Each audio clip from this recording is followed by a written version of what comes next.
to my channel. It literally feels good to be back. I'm excited.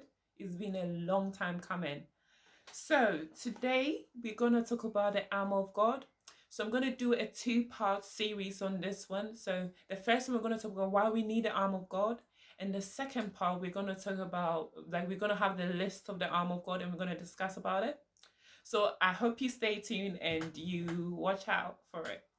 So today, like I said, we're going to talk about why we need the armor of God, and a bit of history is that the armor of God is described in Ephesians 6 verse 10 to 20, and it says this was written by Paul,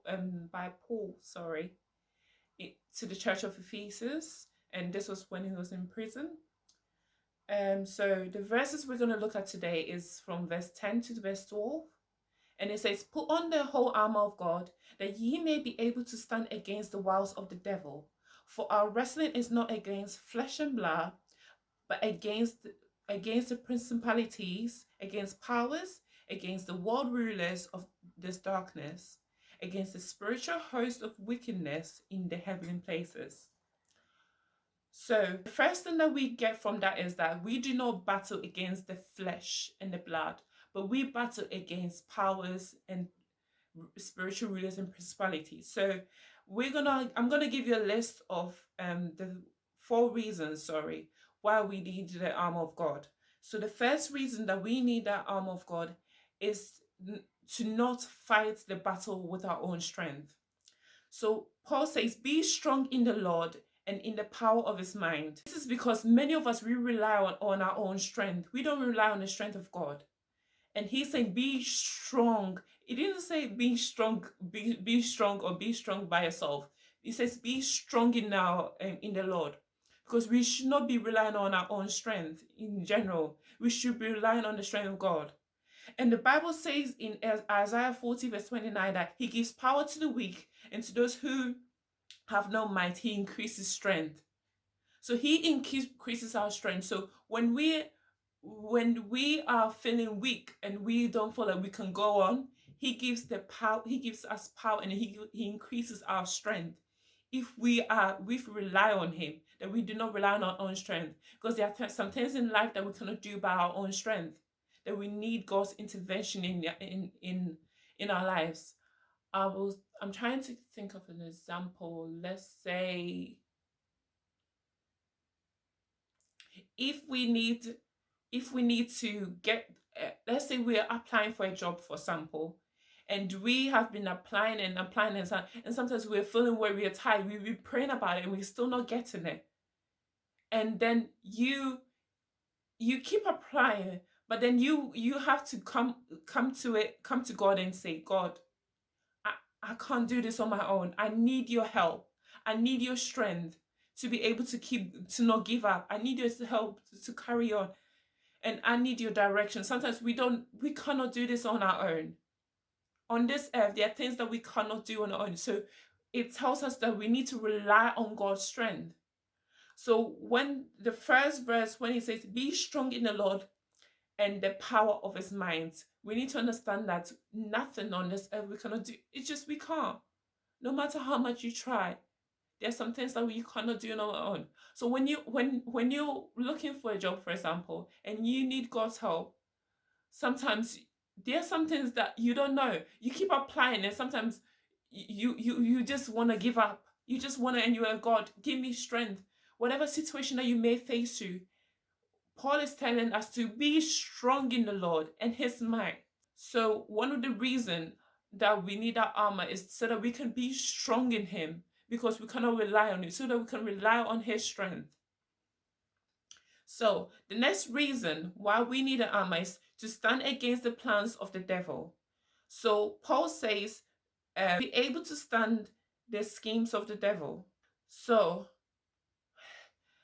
when we put on that armor of God, we are able to stand the plans and the things, because the devil comes to kill and destroy. He wants to destroy us. So when we put on that armor, we're able to stand against the schemes, the plans that the devil has against our life. And the verse that I'm reminded of was, "No weapon formed against us shall prosper." Because the devil is coming. He doesn't want to be your friend. He wants to destroy you. He doesn't want you to make it to heaven. He wants you to make it to hell, if you think about it. So the devil has plans to destroy you. But we are told to be that if we put on that armor, we'll be able to resist. We'll be able to stand against the plans of this devil. So the third reason why we need to put that armor on is to fight spiritual battle. So verse 12 tells us that battle is not against the flesh and blood, but against the spiritual forces in evil places. This bit is my favorite because I love it. It goes, our battle is not against this body. If somebody at work annoys you, if somebody at school annoys you, if somebody that's like, people are gonna get on your nerves, you just wanna give them some punching, but no, sometimes you wanna do that. But every time you have to keep reminding yourself that your battle, the battle that you fight, the person that's not knowing, there's something behind that thing. It's not their physical body. There's someone controlling them from the back. So you realize that your battle is not against that person. You need to go and put them in prayer. Sometimes I'm like, there are days that I would get angry as people, and I'm just like, and I'm like, God, and I have to just go into my room. I'm like, God, please give me patience. And I'm like, I start praying. I'm like, God, because sometimes you need to understand that you being angry at a person doesn't add another day to their life. It doesn't make them feel like, oh, she's angry at me. They don't really care. Sometimes there's something going on beyond that. So when you put that in prayer, it really helps. So it's saying that our battle is not against flesh. So if somebody is annoying, people are going to get in your, think about what's behind. It's not the person sometimes, it's the devil that's provoking the person. The person has decided to take what the devil's doing. So as a believer, when you put on that armor, the armor helps you to recognize that we don't battle against the flesh and blood, but we battle against spiritual stuff. So it's about the spirit that's inside a person. So that's that's the third reason why we should put on the armor. And I'm gonna quote this verse because I love her verse. Priscilla Shira says, I hope I've mentioned her surname right. If I don't, I'm sorry. Says, there is always something you cannot see controlling what you can. And if you spend all your time looking at the symptoms and the physical problems, we will exhaust ourselves without tackling the main problem. It is the devil. Paul wants you to know that the devil is scheming against you. Like what I said before, the devil wants to he don't want you to go to heaven. He will find a way to manipulate you. And if you allow him to do that, he'll be like, oh, go and do that. And if you allow, so when you put that armor, it will help you to be able to recognize that our battle is not against flesh and blood, it's a spiritual battle. So that armor is not for a physical battle, but that armor is for a spiritual. We're not going to put a physical armor on, no. It's for a spiritual battle. So this another verse that we should look at is Colossians 2:15 says, we've already triumphed over them.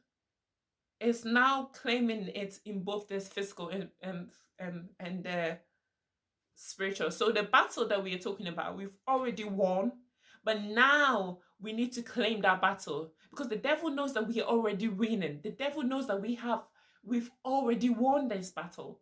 But as believers and as human beings, we need to know that we need to start putting that in our mind that we already conquered. The Bible says we're more than conquerors. Put on the full armor of God. So the fourth reason is to resist the devil and stand firm. Taken from verse 13, it says, wherefore take unto the whole armor of God, that ye may be able to withstand the evil days, and having done all, to stand. That's Ephesians 6:13 again. So the word withstand means remain undamaged or unaffected by resistance. The armor is not only to attack, but it's a form of defense. So when you put on the armor, you will be able to withstand, you will be able to defend yourself for being damaged. Because when you're in the battle and somebody's going to attack you, you need to have some protection on you. So the armor is not just to be to able to just fight the battle, but to also be able to protect yourself. And it says a lot of undamaged, resist undamaged and unaffected. So is to protect you, so that even when whatever the devil throws at you, it will not touch you, or even if it touch you, it's not going to affect you. It's going to be like, and also the Amplified version, sorry, says, having done everything that the crisis demands, stand firm in your place and fully prepared and be unmovable. It's the same thing that having done it, stand firm and be fully prepared. And so the ending base is, having done all, stand firm.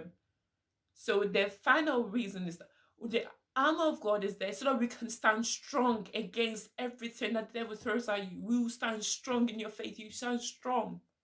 So this is all the reasons why we need the armor of God. So my next series, this is gonna be a little bit long, but the next second half of it is gonna be the list of the armor of God. So this is part 1, and we're gonna have part 2. So thank you so much for watching, and stay tuned for part 2.